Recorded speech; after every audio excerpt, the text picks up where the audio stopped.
Sometimes the Holy Spirit can watch our progress.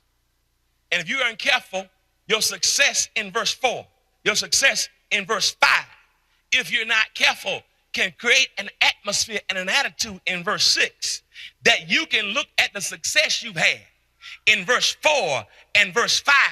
And if you're not careful, it can produce arrogance and conceit in your life because of the successes of verse 4 and verse 5, because God has allowed things to happen good under your watch. If you're not careful, every now and then you can think that the good thing that have happened in your life is because of some decision you made or some type of opportunity that you took advantage of. And if you and I are not careful, success can be the thing that can kill us every time. It's not just enough to know how to deal with failure. Let me tell you something. Most people have failed in life, not because they didn't understand how to work out of failure, but most failures that have happened in life is because people didn't understand what do you do when you've been successful. I wish I had a witness here. And I think the challenge for us is we spend so much time on trying to be successful. I don't want to be a failure. Help me to get there. Help me to have more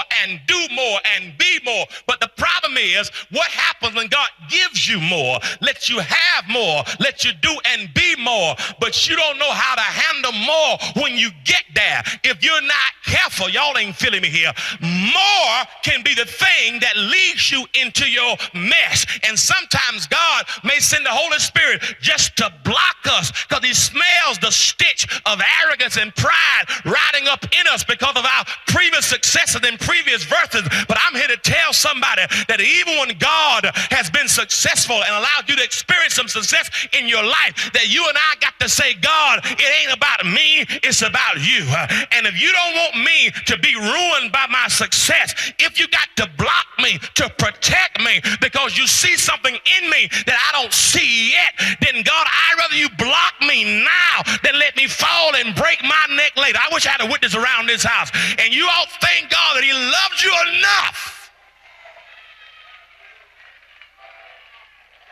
One of our biggest problems is not overcoming failure,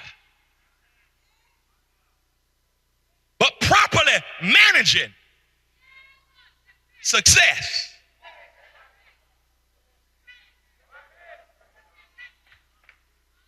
See, it's one thing to beg for the position. It's one thing to campaign for the position. It's one thing to spend 5 or 6 years delegitimizing the president's birth certificate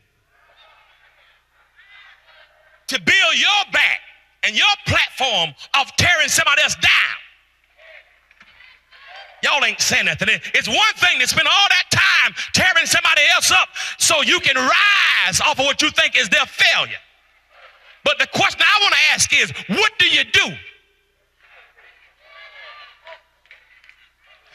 once you have won? It's easy to talk about how many times he went to the golf course. Y'all ain't feeling me here. When you were trying to tear him down, but what happens once you get the position? Let's watch how many times you go to the golf. Y'all ain't feeling me here. See, a lot of us,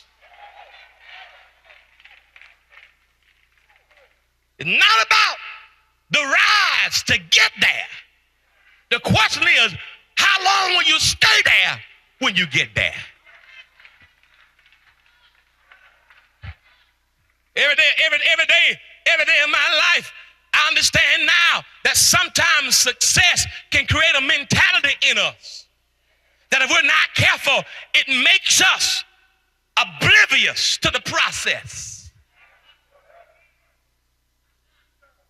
That you just wake up and think, and we tell lies, I woke up like this. I see sometimes ladies place pictures on social media, I woke up like this. No, you didn't. Now somebody spent some time sewing their hair in. You didn't just wake up like that. Come on, help me here, somebody. No, we love getting there. But what will you do? How will your disposition change